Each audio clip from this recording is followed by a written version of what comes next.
আসসালামু আলাইকুম। আজকে আমরা লাভ ক্ষতির চতুর্থ ক্লাসটা করব। এই ক্লাসের মাধ্যমে লাভ ক্ষতির যে যত ধরনের অঙ্কগুলো আছে সবগুলা এই ক্লাসটার মাধ্যমেই শেষ করে দেব। আমরা গত তিনটা ক্লাসে যেগুলো নিয়ে আলোচনা করেছি সেগুলো যদি কেউ না দেখে থাকেন তাহলে অবশ্যই আগে সেই ভিডিওগুলো দেখবেন। দেখার পরে এই ভিডিওটা শুরু করবেন, তাহলে ভালো হবে। আর যদি কেউ চান যে না আমি এইটা দেখেই আগে জাস্টিফাই করব, তো করতে পারেন, কন্টিনিউ করতে পারেন, কোনো ব্যাপার না। আমাদের প্রত্যেকটা ক্লাসে একটা করে মার্কের মানে আমি বিসিএস এর সিলেবাস বা পিএসসি যে সিলেবাস আছে সেই সিলেবাসকে পুরাটা কাভার করব। আমাদের প্রত্যেকটা প্রত্যেকটা ক্লাসে ওই চ্যাপ্টারগুলো নিয়েই আলোচনা করা হয়, এবং প্রত্যেকটা ক্লাসেই অন্তত আমি একটা করে মার্ক যাতে আপনারা জবের পরীক্ষাগুলোতে পান, এইভাবেই ডেভেলপ করছি বা এইভাবে ডিজাইন করছি। তো চলেন, আর কথা না বাড়াই ক্লাসটা শুরু করে দিই।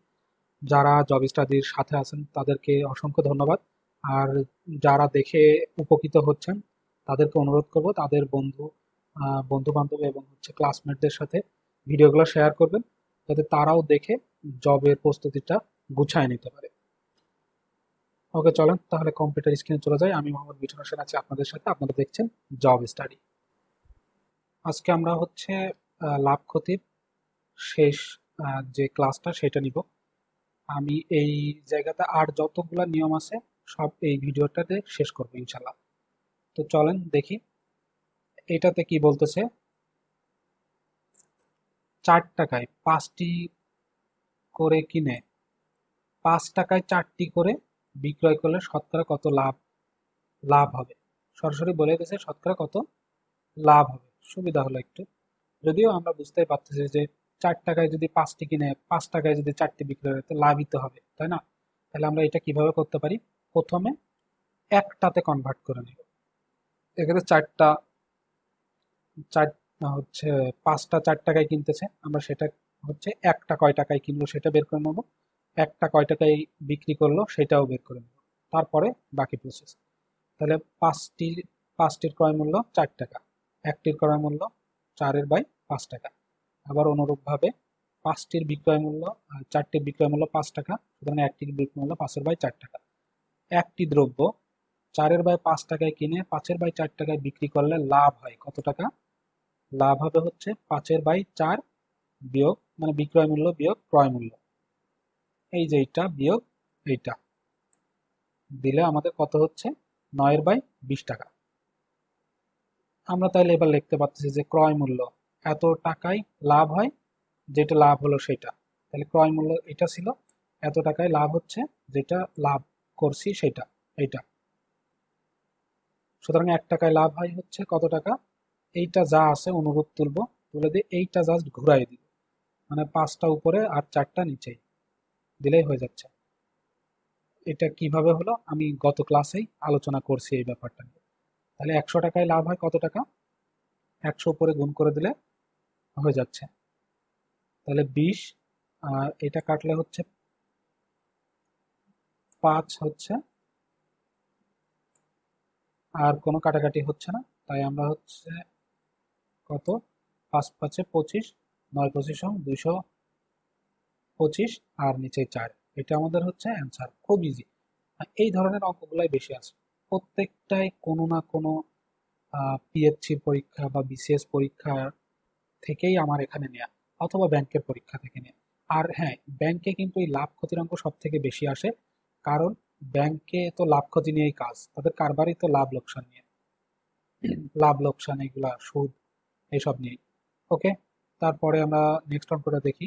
টাকায় টাকায় 3টি এবং টাকায় 5টি দরে সমান সংখ্যক আমলকি ক্রয় করলে এক ব্যক্তি টাকায় 4টি করে বিক্রি করলো। তার মানে কি, 1 টাকাতে 3টা কিনেছে, 1 টাকাতে 5টা কিনেছে, দুই ধরনের প্রোডাক্ট কিনলো, মানে দুই ধরনের আমলকি ক্রয় করলো। ক্রয় করে টাকায় 4টি করে বিক্রয় করলো, ওই ব্যক্তির শতকরা কত লাভ হলো? তাহলে আমরা প্রথমেই একটির ক্রয় মূল্য বের করবো। এই 3টি কিনছে, আবার 5টি কিনেছে 1 টাকায়, সেগুলো আমরা বের করে নেব। 3টি আমলকির ক্রয় মূল্য 1 টাকা, সুতরাং একটি আমলকির ক্রয় মূল্য 1/3 টাকা। 5টি আমলকির ক্রয় মূল্য 1 টাকা, একটি আমলকির ক্রয় মূল্য 1/5 টাকা। তাহলে উভয় প্রকার মিশ্রণে দুইটি আমলকির ক্রয় মূল্য কত টাকা হচ্ছে? দুইটা আমলকির ক্রয় মূল্য এই যে এই দুটো জাস্ট যোগ করে দিলে হয়ে যাচ্ছে। এই একটা আমলকির ক্রয় মূল্য, এই একটা আমলকির ক্রয় মূল্য, তাহলে এই দুটো যোগ করে দিলে দুইটা আমলকির ক্রয় মূল্য হয়ে গেল। সুতরাং এখান থেকে আমাদের একটা আমলকির ক্রয় মূল্য নির্ণয় করতে হবে। 2 দিয়ে ভাগ করে দিলাম, হয়ে গেল কত? 4/15 টাকা হচ্ছে আমাদের একটা আমলকির ক্রয় মূল্য হবে। এরপরে 4টে আমলকির বিক্রয় মূল্য 1 টাকা। 4টে আমলকির বিক্রয় মূল্য 1 টাকা, তাহলে একটি আমলকির বিক্রয় মূল্য কত টাকা হচ্ছে? 1/4 টাকা। এখন ক্রয় মূল্য হচ্ছে কত? ক্রয় মূল্য 4/15 টাকা হলে বিক্রয় মূল্য 1/4 টাকা। কারণ এইটাই তো আমাদের বিক্রয় মূল্য, একটা পণ্যের বিক্রয় মূল্য এত টাকা, একটি আমলকির বিক্রয় মূল্য 1/4 টাকা, আমরা সেটা এখানে বের করলাম। আর একটা মানে উভয় প্রকার মিলায়ে একটা পণ্যের ক্রয় মূল্য বা একটা আমলকির ক্রয় মূল্য কত? 4/15 টাকা। তাহলে ক্রয় মূল্য 4/15 টাকা হলে বিক্রয় মূল্য 1/4 টাকা। সুতরাং 1 টাকা হলে ওই একই রকম ভাবে এই দুটো নর্মালি বসায় দিয়ে এই নিচে যা থাকবে সেটা উপরে আর উপরেরটা নিচেই বসাইতে হবে। সুতরাং 100 টাকা উপরে 100 দিয়ে গুণ করে দিলে হয়ে যাচ্ছে। আমরা কাটাকাটিটা একটু দেখে ফেলি। এখানে কাটলে 25 হচ্ছে, নিচেই থাকতেছে 4, ওই ক্যালকুলেশন করলে 93.75 টাকা হবে। শতকরা ক্ষতি তাইলে কত টাকা হচ্ছে? আমার 100 টাকায় হচ্ছে কি বিক্রয় মূল্য 93 ক্রয় মূল্য যদি 100 টাকা হয়, সেই ক্ষেত্রে আমার বিক্রয় মূল্য কত হচ্ছে? 93.75 টাকা। তাহলে লাভ হলো না ক্ষতি হলো?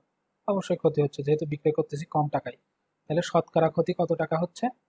যেহেতু আমরা 100 দিয়ে অলরেডি বের করেছি, তাহলে আমরা নর্মালি হিসাব করতে পারতেছি 100 বিয়োগ 93.75 সমান 6.25 টাকা আমাদের উত্তর। এই লাভ ক্ষতির হার নির্ণয়, যতগুলো নিয়ম আমার চোখে বাজছে এ যাবৎকালে পরীক্ষায় আসা, সবগুলোই আমি এখানে রাখার চেষ্টা করছি। তবে অনেক মানে নিয়ম তো একই নিয়মের আন্ডারে অনেকগুলো অঙ্ক হচ্ছে গাইড বইতে থাকে। আমি তো সবগুলো অঙ্ক আপনাদের ধরে ধরে আসলে ওভাবে দেখানো সম্ভব না। আমি সবগুলো নিয়ম থেকে কিছু একটা দুইটা করে নিয়ে আমাদের একটা করে নিয়ে অন্তত দেখানোর চেষ্টা করছি। আপনাদের হাতে যে বই আছে সেই বই থেকে এই অঙ্কগুলো প্র্যাকটিস করতে থাকেন। আর একটা টার্ম বাকি থাকলো, সেটা হচ্ছে লাভ বা ক্ষতির পরিমাণ নির্ণয়। এই জায়গা থেকে কম অঙ্ক আসে, এই জায়গা থেকে রিটেনে বেশি আসে, প্রিলিমিনারিতে কম আসে এই জায়গা থেকে অঙ্কটা, কারণ এই অঙ্কগুলো সাধারণত একটু বড় হয়ে যায়। আমরা দেখি তারপরেও হচ্ছে একটা যে ধাঁচের অঙ্ক আমি বইতে দেখছি কয়েকটা বই ঘাটাঘাটি করে, যে এই একটা নিয়মের ম্যাথ কয়েকটা পরীক্ষায় আসছে পিএসসি এবং ব্যাংকের। তো আমি সেই ম্যাথটা নিয়েই আলোচনা করি।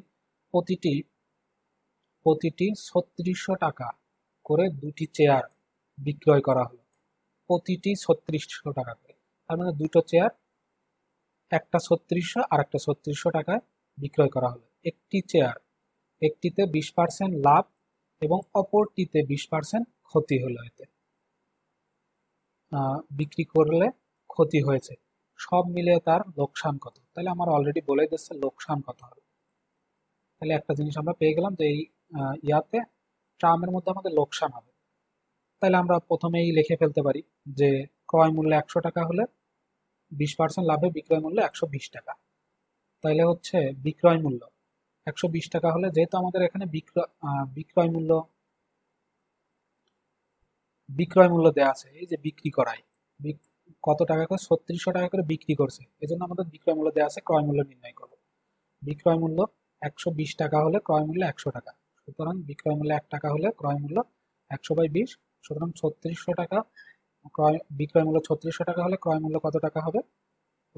উপরে 3600 গুণ করলাম, 100 গুণ 3600 বাই হচ্ছে 120, কাটাকাটি করে দেখি, চলে গেল 3×36, তাহলে হচ্ছে 300 টাকা, 3000 টাকা হয়ে যাচ্ছে। আচ্ছা, এখানে একটা শূন্য কম দিয়ে ফেলছি, 360 লিখে ফেলছি 3600-তে। তাহলে এখানে কত হচ্ছে? এখানে হচ্ছে, আচ্ছা আমি এটা আবার পুনরায় কাটাকাটিটা করি, এখানে একটা শূন্য হবে, তাহলে এখান থেকে একটা শূন্য, একটা শূন্য কেটে দিলাম। এখানে 3×36, তাহলে এখানে 3 আর এই শূন্যটা চলে আসবে, তাহলে 3000 হয়ে যাচ্ছে। ক্রয় মূল্য, তাহলে আমরা 20% লাভের ক্ষেত্রে ক্রয় মূল্য কত টাকা ছিল? 3000 টাকা। 3600 টাকায় যে একটা চেয়ার বিক্রি করলো তার ক্রয় মূল্য ছিল 3000 টাকা, যেটাতে লাভ হয়েছে। এবার যেটাতে লস হয়েছে সেটাও অনুরূপভাবে বের করব। ক্রয় মূল্য 100 টাকা হলে, ক্রয় মূল্য 100 টাকা হলে 20% ক্ষতিতে বিক্রয় মূল্য কত টাকা হচ্ছে? 20% যেহেতু ক্ষতি হচ্ছে, তাহলে 100 টাকা থেকে 20 টাকা চলে গেলে 80 টাকা হচ্ছে ক্রয় মূল্য। তাহলে বিক্রয় মূল্য 80 টাকা হলে, সরি বিক্রয় মূল্য এটা, যেহেতু ক্রয় মূল্যতে 100 টাকা ধরছি আমি। বিক্রয় মূল্য 80 টাকা হলে ক্রয় মূল্য 100 টাকা। এবার বিক্রয় মূল্য 1 টাকা হলে 100/80, তারপর বিক্রয় মূল্য 3600 টাকা হলে ক্রয় মূল্য কত টাকা হচ্ছে? শূন্য কেটে দিলাম। এই জায়গা হচ্ছে, আচ্ছা ক্যালকুলেশনটা আপনারা করে নিন, আমি ওভাবে আর দেখাচ্ছি না। এটা কাটলে সম্ভবত 45 হবে। হ্যাঁ 45 হবে, 45। তাহলে 4500 টাকা আমাদের ক্রয় মূল্য। এখন চেয়ার দুটির মোট ক্রয় মূল্য কত টাকা হচ্ছে? ক্রয় মূল্য এই একটা পেলাম 4500, আর আগে পেয়েছিলাম হচ্ছে 3000। 3000 যোগ 4500 টাকা, মোট 7500 টাকা হচ্ছে ক্রয় মূল্য। আর লোকসান হচ্ছে চেয়ার দুটির বিক্রয় মূল্য কত? বিক্রয় মূল্য তো অলরেডি বলা হয়েছে 3600 যোগ 3600 মানে 7200 টাকা। তাহলে ক্রয় মূল্য 7500 টাকা আর বিক্রয় মূল্য 7200 টাকা, তাহলে লোকসান হচ্ছে। সুতরাং লোকসানের পরিমাণ কত? 300 টাকা। বিয়োগ করে দিলে আমাদের লোকসানের পরিমাণই এখানে বলেছিল যে লোকসানের পরিমাণ কত, তাহলে লোকসানের পরিমাণ 300 টাকা। আমরা এটা আমাদের অ্যান্সার। আশা করি এই পর্যন্ত সবাই বুঝতে পারছেন। আর বুঝতে না পারলে আমাকে কমেন্ট করবেন, ইনশাল্লাহ আমি আবার সেটা আপনাকে বোঝানোর চেষ্টা করব। ভিডিওর এই পর্যন্ত যারা দেখছেন সকলকে অসংখ্য ধন্যবাদ। যারা হচ্ছে ফেসবুক থেকে দেখছেন, আমার ফেসবুক পেজটা লাইক, ফলো, শেয়ার করবেন। আর যারা ইউটিউব থেকে দেখছেন তারা জব স্টাডি চ্যানেলে সাবস্ক্রাইব করবেন এবং আপনাদের বন্ধুদের মধ্যে শেয়ার করবেন, যাতে তারাও চ্যানেলটা সাবস্ক্রাইব করে রাখে। আর এরকম ভিডিও নিয়মিত আমি নিয়ে আসবো ইনশাল্লাহ। আমি অন্তত চেষ্টা করি প্রতিদিনই ভিডিও দেওয়ার। আমি প্রতিদিন ভিডিও দিলে কি একটা ধারাবাহিকতা থাকবে, যে আপনার আমি অতটুকুই পড়ানোর চেষ্টা করি যতটুকু আপনি একটা দিনে কাভার করতে পারবেন। যেহেতু অনেকেই আছেন যারা হচ্ছে আপনারা এখন অনার্স পড়তেছেন, আপনাদের একাডেমিক প্রেশার আছে। একাডেমিক প্রেশারের পাশাপাশি আপনি অল্প অল্প করে যাতে আপনার চাকরির প্রস্তুতিটা গোছানো থাকে, এবং যখনই আপনার অনার্স শেষ হবে বা মাস্টার্স শেষ করবেন তারপরেই যাতে এগুলো রিভিশন দিয়ে খুব দ্রুত একটা আপনার ডিজায়ার জব পেতে পারেন। আমি সেটারই চেষ্টা করতেছি। ওকে, আর কথা বাড়াবো না, এই পর্যন্ত ভিডিওটা। সকলের কাছে আমি দোয়া প্রার্থী এবং আপনাদের সবার জন্য আমার মন থেকে অনেক শুভকামনা।